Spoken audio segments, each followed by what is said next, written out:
saudara-saudara, hari ini saya ingin ajak kita untuk merenungkan bahwa ada hal-hal yang sebenarnya sangat sederhana di hidup ini tapi terabaikan oleh kita. Tetapi sesungguhnya hal yang sederhana itu sangat berperan penting dalam keseharian kita. Ya, biasa saudara hal-hal yang kecil kita anggap kecil, biasa terabaikan oleh kita. Karena itu kita akan belajar hari ini dari Mazmur 32 yang saya kasih tema nyanyian bijaksana.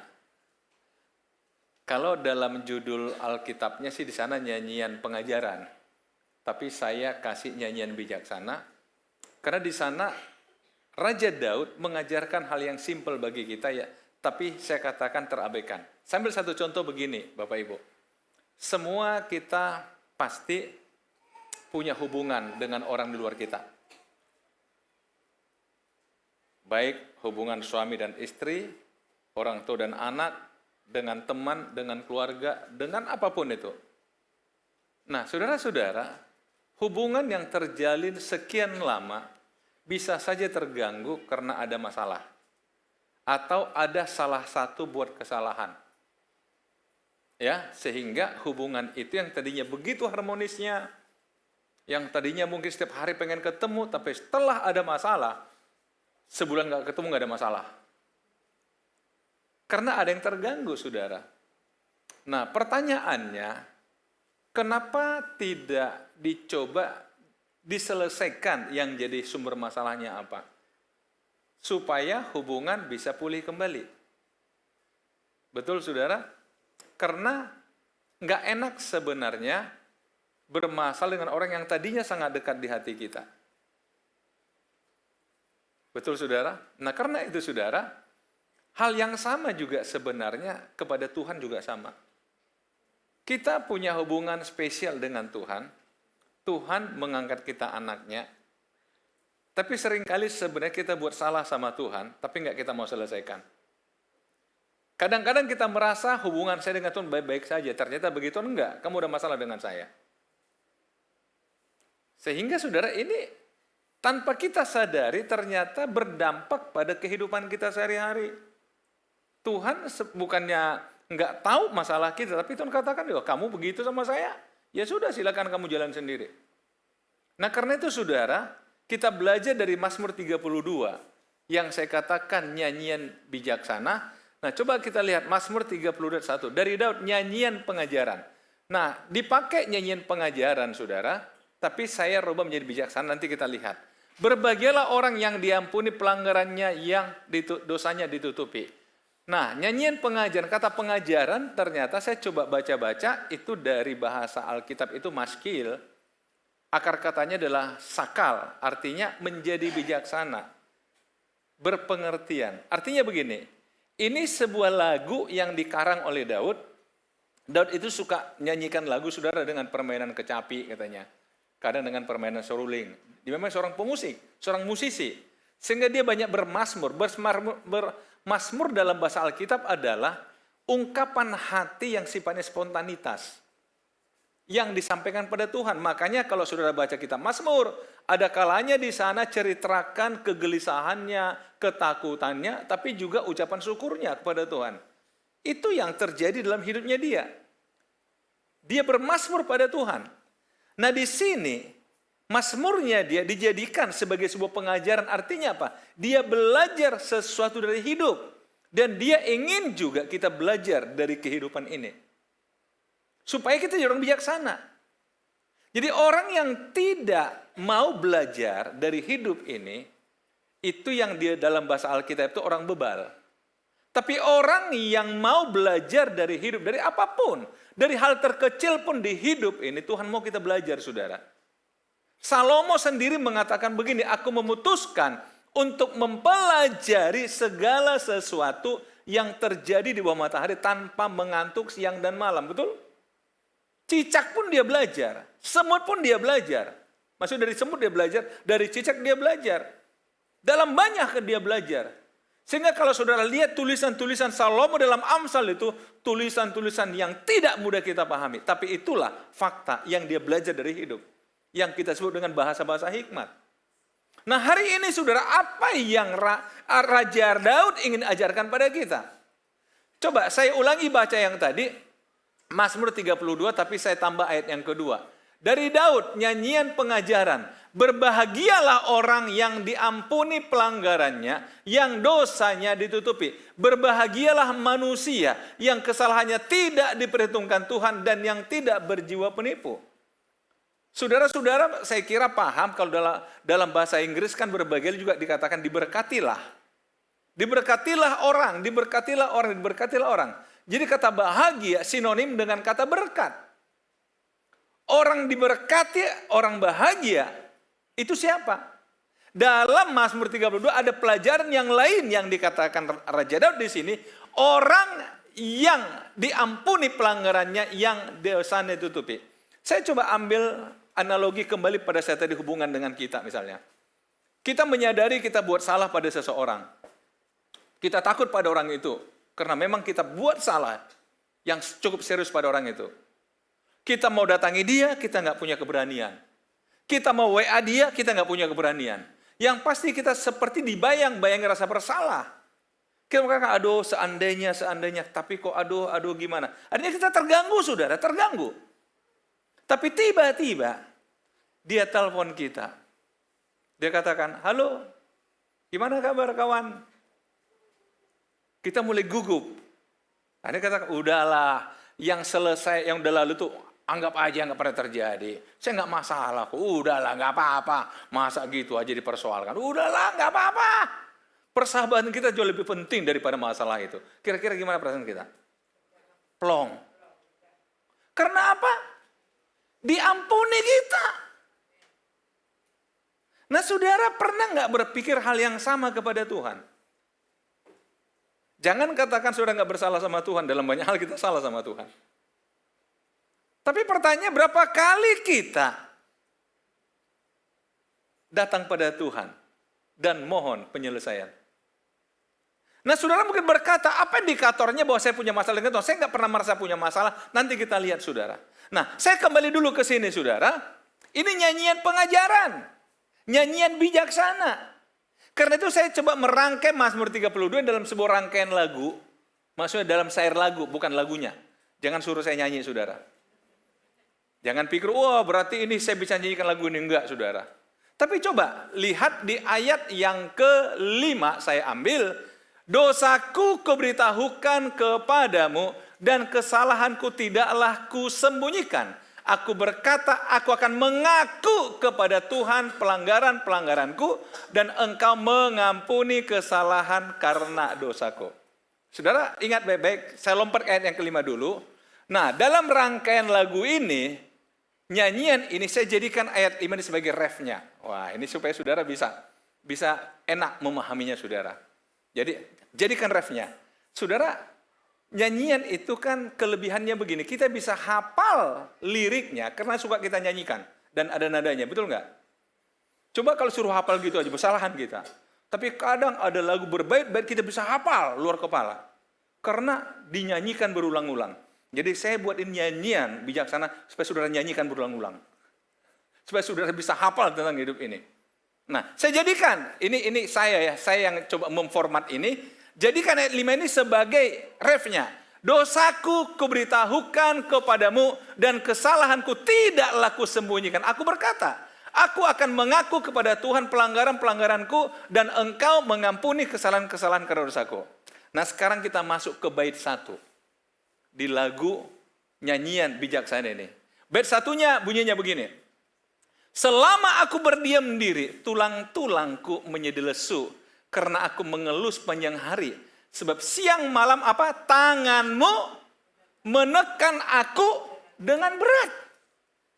Sumsumku menjadi kering seperti oleh teriknya musim panas. Saya garis bawahi, sebab tak siang malam tanganmu menekan aku. Nah, kalau kita merasa capek gara-gara capek kerja secara fisik, itu gampang sekali banyak tidur selesai, betul nggak? Tapi kalau yang capek mental, capek jiwa kita, perasaan kita, pikiran kita, bisa tidur nggak? kita seperti ditekan. Saudara-saudara, kadang kita nggak paham. Mengapa tiba-tiba kita merasa hidup ini nggak nyaman, nggak ini, nggak itu. Coba dilihat, apakah tangan Tuhan sedang menekan kita? Karena ada satu kesalahan yang nggak kita beresin sama Tuhan. Tangan Tuhan menekan kita. Dibuat kita nggak nyaman. Dibuat kita nggak nyenyak tidur. Dibuat kita nggak bisa berpikir normal dalam hidup ini. Kenapa? Tangan Tuhan menekan kita. Kembali seperti tadi analogi saya katakan, kalau kita punya masalah pada seseorang, sebelum diselesaikan tertekan. Karena tangan Tuhan menekan perasaan kita apa? Tulang-tulangku serasa lesu. Sum-sumku serasa kering. Nggak nyaman hidup ini. Saudara-saudara, hati-hati. Kadang-kadang dalam kondisi begini, tidak banyak orang bijaksana. Makanya yang bijaksana. Banyak orang ketika begitu mencoba mencari pelarian. Kalau pelariannya positif, bagus. Tapi yang negatif, apa yang terjadi saudara? Ini sangat bertentangan dengan slogan salah satu perusahaan yang mengatakan menyelesaikan masalah tanpa masalah. Tapi ini akan terjadi, menyelesaikan masalah dengan membuat masalah lebih besar. Yang masalah di sini nggak selesai, tambah masalah baru. Kalau kita salah mencari pelarian. Nah karena itu saudara, ketika tangan Tuhan menekan kita, tulang-tulang serasa lesu, serasa kering, maka mulai nyanyikan ref tadi. Apa refnya tadi? Apa refnya tadi? Dosaku kuberitahukan kepadamu. Pelanggaranku tidak kusembunyikan. Paham saudara? Nah, satu ayat udah selesai nih. Satu bait lagu kita selesai nih hari ini. Dosaku beritahukan padamu. Artinya begini saudara. Lebih baik kita introspeksi kepada Tuhan lah. Lebih ambil waktu berdiam lah. Waktu berdiam. Cari waktu yang orang bilang saat teduh lah. Cari waktu bersama dengan Tuhan lah. Cari waktu bersama dengan Tuhan. Mulai ceritakan Tuhan ini hidupku. Beritahukan aku Tuhan. Dalam Mazmur yang lain dikatakan selidikilah aku. Ujilah aku. Siapa tahu jalanku serong. Betul?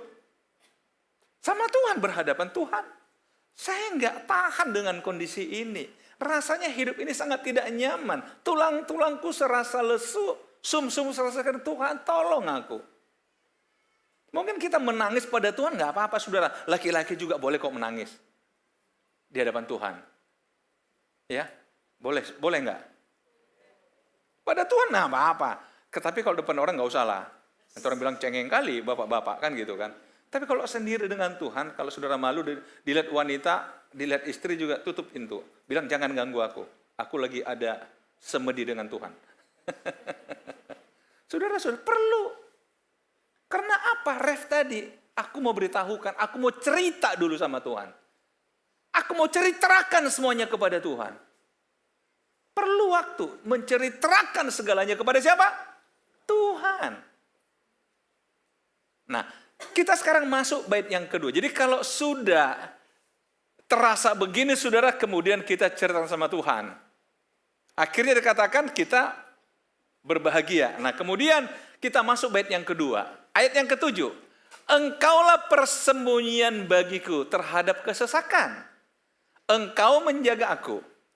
Engkau mengelilingi aku sehingga aku luput dan bersorak.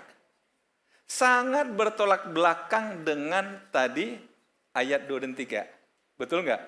Tulang-tulang serasa lesu, sum-sum serasa kering. Tapi sekarang lihat, aku luput dan bersorak. Artinya apa? Begitu kita cerita semua sama Tuhan, maka tadi kita yang serasa kering, serasa lesu, tiba-tiba berubah. Karena apa? Kita merasa punya tempat persembunyian, yaitu Tuhan. Kita seperti merasa Tuhan menjaga aku dalam kesesakanku. Kita akhirnya menyadari bahwa kita dikelilingi Tuhan dengan kasih setia Tuhan. Kita diluputkan Tuhan dalam segala hal. Jadi saudara, ini yang saya katakan tadi, hal yang sebenarnya simple, tapi sering terabaikan oleh kita. Saudara, kalau katakan hidup ini ringan, hati-hati. Hidup ini enak, hati-hati. Karena bisa tiba-tiba ada masalah. Rasul Paulus pernah berikan nasihat dalam 1 pasal 10, saudara, ayat 12. Barang siapa yang merasa dirinya teguh berdiri, hati-hati, supaya ia jangan jatuh. Hati-hati. Nah saudara-saudara, karena itu kita perlu Tuhan menjaga kita, mengelilingi kita, memagari kita.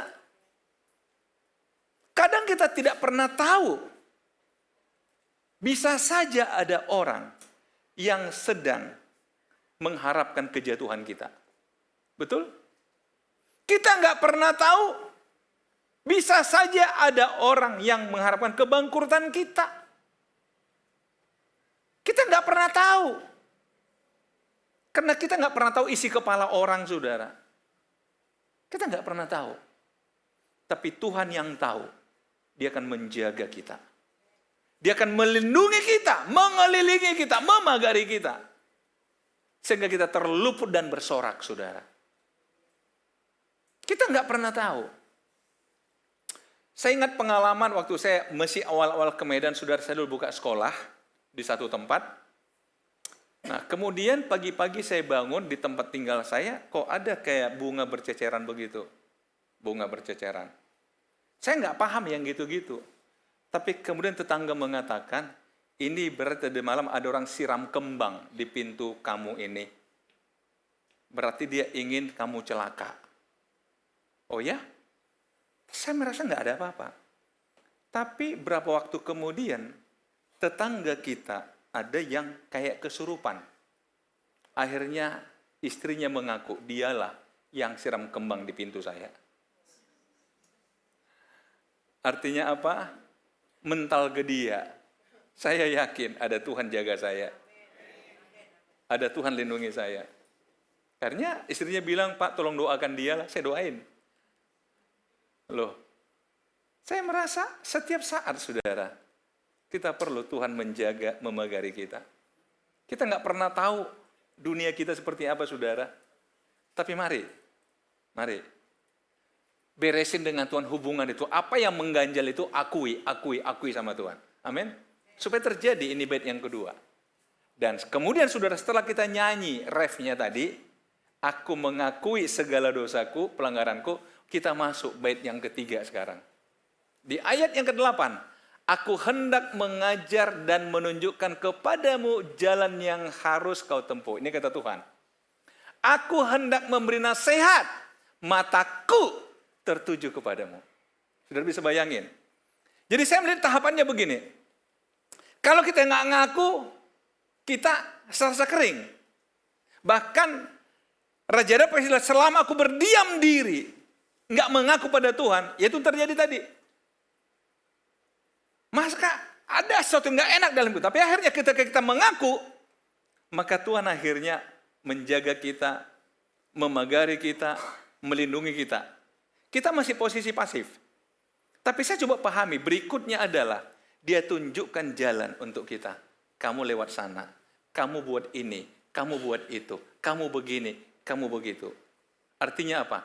Tuhan mulai menuntun kita ke masa depan. Amin, saudara? Karena itu saudara, jaga komunikasi dengan Tuhan, jaga hubungan dengan Tuhan. Ayo, lihat. Betapa indahnya ayat ini. Aku hendak mengajar dan menunjukkan kepadamu jalan yang harus kau tempuh. Sesuatu yang kita anggap baik belum tentu itu sejalan dengan kehendak Tuhan.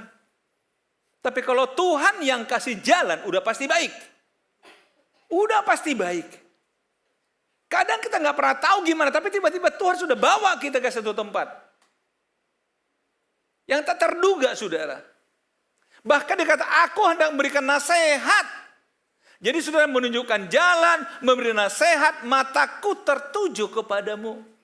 Artinya apa? Mata Tuhan nggak pernah lepas dari kita. Diawasinya kita. Seperti orang tua yang sedang mengawasi anaknya. Anaknya lagi belajar jalan, Dia biarin jalan, tapi diawasin. Begitu mau jatuh, dia tangkap. Diawasin lagi, mau jatuh, diangkat. Saudara, kita kan anak. Ayo, kita coba. Ini nyanyian bijaksana. Artinya apa? Yuk, kita jalankan hidup ini dengan bijaksana. Ini hal yang simpel, yang sudah sering kita dengar. Tapi mari kita mulai lakukan tahap demi tahap. Amin. Tuhan Yesus memberkati kita.